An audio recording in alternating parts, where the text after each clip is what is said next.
A Rússia planeja reduzir as exportações de diesel agora, neste mês. De acordo com reportagem da Bloomberg, os embarques russos devem cair para o menor nível em 5 meses. A decisão seria motivada por danos gerados à infraestrutura de diversas refinarias, depois de ataques realizados por drones ucranianos no mês passado. A Rússia é o principal fornecedor de diesel para o Brasil. Um levantamento feito pelo Centro Brasileiro de Infraestrutura, com base nos dados da Secretaria de Comércio Exterior, indicou que em 2023 a Rússia representava 50,4% das nossas origens de importação de diesel. Na sequência, aparecem os Estados Unidos, com 24,6% da fatia de mercado, Emirados Árabes, com 9,6%, seguido então por Índia e Arábia Saudita. Dada a importância da Rússia no abastecimento do diesel, a gente vai analisar a conjuntura do mercado de combustível para saber o que vem pela frente. O nosso convidado é o Pedro Rodrigues, diretor do Centro Brasileiro de Infraestrutura. Pedro, seja muito bem-vindo ao Hora H do Agro. Obrigado, Kelly. É um prazer falar com vocês. Da mesma forma, e a primeira pergunta é quais são os efeitos dessa decisão russa de diminuir a oferta de diesel. Primeiro, você acredita que isso vai acontecer? Segundo, que consequência isso traz para o Brasil, que é um cliente bem importante da Rússia, né, no mercado de diesel, por exemplo? Olha, Kelly, segundo as informações, né, vamos combinar que as informações da Rússia, assim como de outros países, né, da China, por exemplo, são informações difíceis de serem averiguadas, né, dado todo o contexto político e econômico que tem esses países. Mas vamos entender se essa informação realmente ter tido ataques às refinarias prejudicar, né, o fornecimento, a produção de diesel e, consequentemente, o fornecimento de diesel para o mercado global, que não é só brasileiro, né? A Rússia vende diesel para o mundo todo. Isso, com certeza, vai ter um efeito principalmente no preço aqui, né? Hoje a gente está tendo um diesel com a defasagem menor do que poderia estar, principalmente pela entrada de diesel russo, né, a preços mais baratos, a preços mais competitivos do que o diesel de outros países, né? A gente é importador de diesel aqui no Brasil. Então, se a gente tem um diesel entrando a preços mais baratos, significa que o consumidor acaba pagando também, né, diesel mais barato. Então, a gente já teve no passado uma outra situação parecida, na qual a Rússia também falou, né, também foi a público e disse que ia cortar o fornecimento de diesel em razão de queda nos estoques internos. Naquele momento, o que aconteceu, a Rússia estava vendo que o diesel dela vinha dominando o mercado, né, em razão dos embargos comerciais que o país estava vivendo, e simplesmente cortando, né, diminuindo as exportações, fez com que o aumento do preço acontecesse, melhorando assim, né, a arrecadação para as empresas e para o Estado russo. Então vamos acompanhar para entender até que ponto essa informação vai se concretizar no futuro. Agora, sem dúvida, para o Brasil, para o mercado de diesel hoje brasileiro, o corte de produção na Rússia pode acarretar aí um problema de preço, né, de aumento de preço, ou até, quem sabe, né, de possíveis, né, desabastecimentos, se a Petrobras continuar não acompanhando o preço do mercado internacional e vendendo combustível mais barato aqui dentro. Muito bem, Pedro. Dentro desse cenário que você coloca, a gente está aqui dentro de uma possibilidade da Rússia diminuir as exportações de diesel, e aí você analisou os efeitos colaterais. Agora, o que não é possibilidade é o fato que marcou a semana também, que foi a alta do petróleo. Te convido e a toda a nossa audiência para acompanhar nessa arte que a gente vai exibir agora. O preço futuro do petróleo para julho registrou uma alta de 18% na Bolsa de Londres, agora nesse ano, e nesta semana alcançou $90 o barril. Isso significa um maior patamar de preço do ano para o petróleo. E aí a pergunta para você é: o que explica essa puxada para cima no preço do petróleo? Tem alguma coisa a ver com essa possível questão da Rússia? Tem a ver com o Oriente Médio? O que está acontecendo, afinal? Kelly, olha, o petróleo ele é um produto de extrema volatilidade de preço, né? E quando você tem uma volatilidade de preço nesse produto, ela é explicada por dois motivos. O primeiro são os fatores exógenos da indústria, né? Aqueles fatores externos, que é basicamente o que está acontecendo hoje. Você tem uma situação de incerteza muito grande, né? Não só com a guerra da Rússia e a Ucrânia, mas principalmente com as tensões que vêm aumentando, né, na guerra, ali nos conflitos, não vou nem chamar de guerra, mas nos conflitos que acontecem no Oriente Médio. E esses fatores exógenos são refletidos em preço. porque são refletidos em risco para a indústria do petróleo, dado que o Oriente Médio é um polo, né, um local que tem tensões geopolíticas constantes, que é importante para a indústria do petróleo. Então, quando essas tensões aumentam, aumenta o risco, logo aumenta o preço. E existem também fatores endógenos da indústria, né, que são fatores de dentro da própria indústria. Então você tem, desde possíveis cortes de produção da OPEP, retomada de crescimento dos países, o que faz com que a demanda por petróleo, que muitos acharam que ia chegar num pico lá em 2019, venha se mantendo crescente, né, alcançando no ano passado o pico de consumo diário de barris. Então esses dois fatores são o que explicam, nesse ponto, na minha opinião, mais ainda os fatores exógenos, né, a questão do conflito, das tensões, que explicam a alta do barril no mercado internacional. É uma tendência continuar a subir?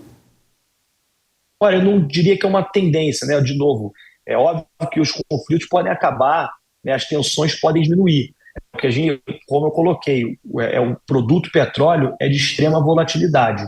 Então a gente vê hoje, né? Eu aqui no CBE, nós trabalhamos com uma média de $85 por barril durante o ano de 2024.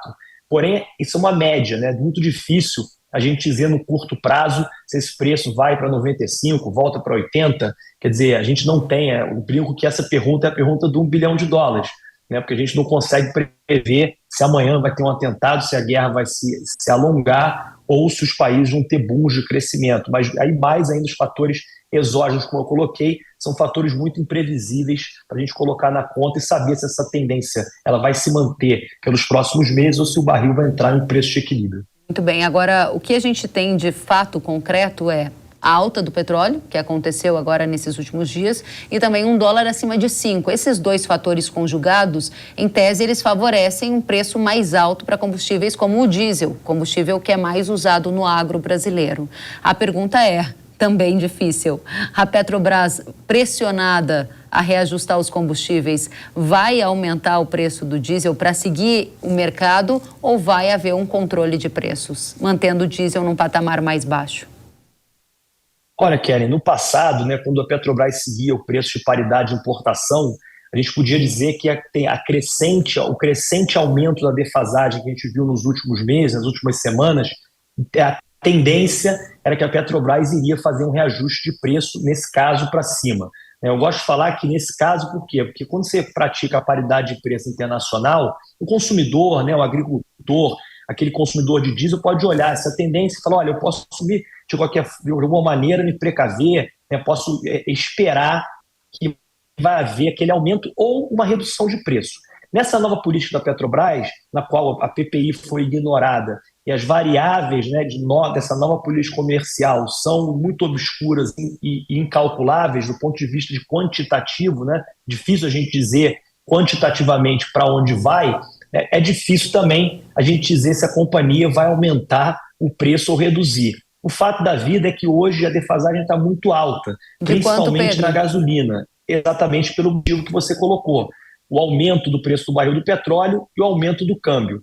A defasagem do diesel não aumentou tanto em razão também do que a gente já falou, da importação do combustível da Rússia. Se essa importação for diminuída, a gente pode ver uma defasagem ser aumentada. E aí é esperar o jogo da Petrobras para ver se ela vai aumentar o preço para o consumidor brasileiro. Muito bem, a defasagem do diesel está em quanto? Só para a nossa audiência se preparar, se eventualmente vier um aumento, vai ser na casa de quanto?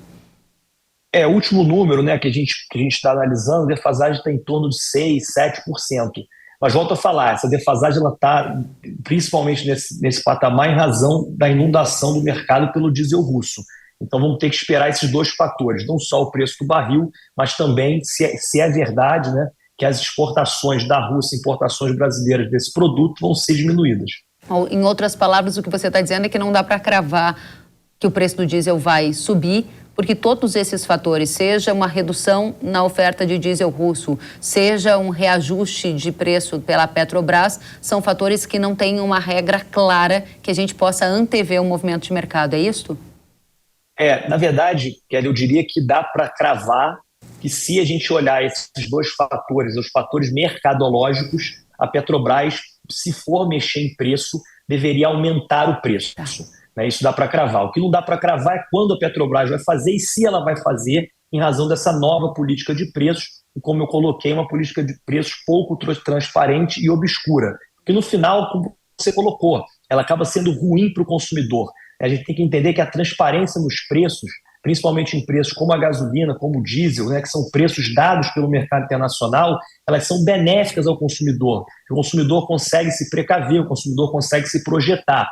E principalmente, quando você tem essas artificialidades, você não consegue mais a transparência, não consegue mais se proteger no sentido de se planejar, você também cria essa artificialidade que quando o preço sobe, você não sabe se o produto vai subir, e quando ele desce, você também não sabe se vai descer, né? Porque a transparência ela funciona não só para o mal, que é a subida de preço no caso do consumidor, mas também para o bem, quando o preço cai. Então, para mim, essa política ela é ruim. Então, eu diria que hoje é difícil a gente saber, não por razões de mercado, mas sim por razões da nova política de preço da companhia Petrobras. Dentro dessa lógica de raciocínio que você está seguindo, que traz para a gente que se houvesse um acompanhamento fiel do mercado, a gente teria sim uma possibilidade de preço de diesel em alta no curto prazo. Porém, a gente tem visto cada vez mais uma interferência também política na Petrobras. Inclusive, foi um dos fatores que marcou o noticiário nesta semana, a possibilidade de troca no comando da Petrobras para um nome mais próximo à política, que eu diria de intervenção adotada pelo PT em outros governos. Na prática, isso impediria o preço do diesel de subir, porque há uma tendência de controle de preço de combustível se mudar a direção da Petrobras? Olha, é difícil a gente saber, né? Porque sempre que tem um aumento de preço do petróleo, aumento do câmbio, né? Essa tempestade perfeita, historicamente, não é no governo Lula, não é no governo Bolsonaro, em todos os governos, sempre existe essa pressão em cima do presidente da Petrobras, em cima da companhia, pelo reajuste. Se a gente seguisse que as regras de compliance, né, que foram desenhadas lá em 2016 pela lei das estatais, né, que tirou a Petrobras, colocou a Petrobras do ponto de vista de uma blindagem maior da política, dos políticos e da intervenção, a gente diria que não importa quem fosse para lá, se fosse o político A, o técnico B ou o funcionário C da companhia. Porém, o que a gente tem visto é uma flexibilização muito grande dessas regras de governança, né, desde liminares no Supremo até nomes que são indicados para o Conselho, nomes para a diretoria, que, em tese, se a gente fosse seguir a lei das estatais lá de 2016, seriam impedidos de assumirem esses papéis. Então é difícil a gente dizer até onde vai essa flexibilização. Ao que tudo indica, o governo Lula ele tem um grau de interferência e quer um grau de ingerência na companhia maior. Agora, se isso vai acontecer e se o preço vai ser represado e até quando, é muito difícil a gente falar. Eu não acho, né, exatamente por essas regras, que a gente chegue ao limite do que aconteceu no governo da ex-presidente Dilma, onde a Petrobras represou os preços de tal forma que chegou a ter uma dívida de 100 bilhões de dólares, né, a maior dívida corporativa do mundo, quase levando a empresa à falência em razão dessa artificialidade de preços. Eu acho que hoje o cenário não é esse, mas vamos acompanhar qual é o grau de interferência e se essa interferência vai acontecer caso troque o presidente ou com o presidente Jean Paul Prat, que lá está até agora, né? Muito bem. Pedro, eu vou pedir para você aguardar alguns segundos, que a gente vai lá para o Oriente Médio trazer umas atualizações e eu volto para a sua última análise aqui conosco nesse painel. Um minutinho só. É porque o Irã prometeu revidar o ataque de Israel que atingiu o consulado do país na Síria.